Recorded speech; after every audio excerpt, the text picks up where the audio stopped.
Good Wednesday morning, the Iceman, V2013. And yeah, me and Matt, my nephew, watched a 2007 episode late in the year of TNA Impact Wrestling. And if you recall back then, if you were a watcher of TNA, you had the Christian Coalition and you had the Angle Alliance.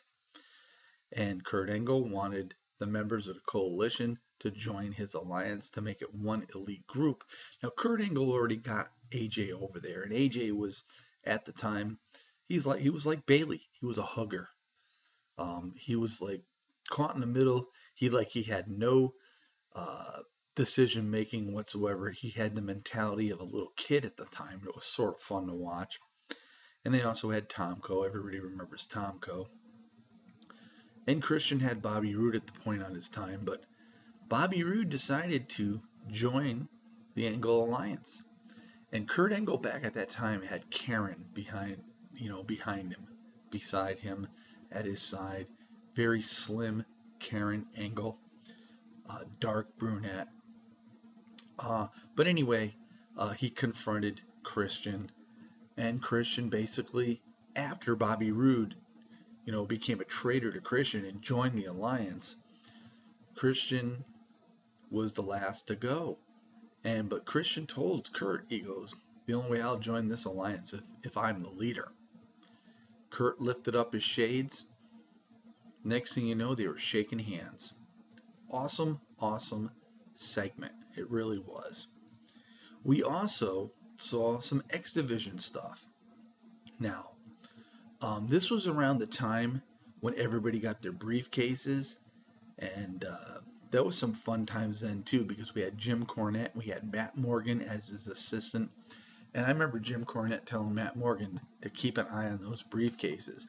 He didn't want anybody taking those cases. What does Matt do? The people that won the briefcases, he let them take.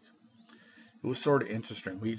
Low-key was there as Senshi, and we're going to talk about that in a moment. But the X Division title, there was controversy over the belt. Bully and Devon, or Bubba and Devon, whichever one to call them, and Johnny Devine had taken the X Division title, but they had given it back. And so what they did was they had an X Division match.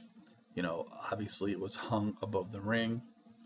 So it was Bully, Devon, and Johnny Devine against Jay Lethal, who was X Division champion. Remember Black Machismo? Awesome, awesome. And his teammates, the Motor City Machine Guns, Alex Shelley and Chris Sabin. What a great tag team they were, if you remember back then. But all in all, when it was all said and done, Bully, Devon, and Johnny Devine stole the belt away from him once again. It was fun to watch. Now, Christopher Daniels, Elix Skipper,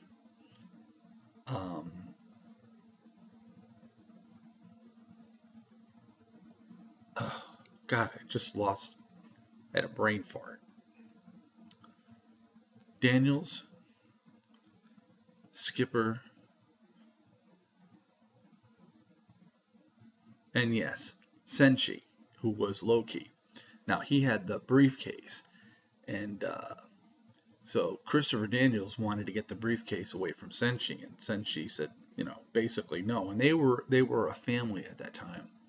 So they came to an agreement where they'd have a match and the winner would get the briefcase. Now, if I remember correctly,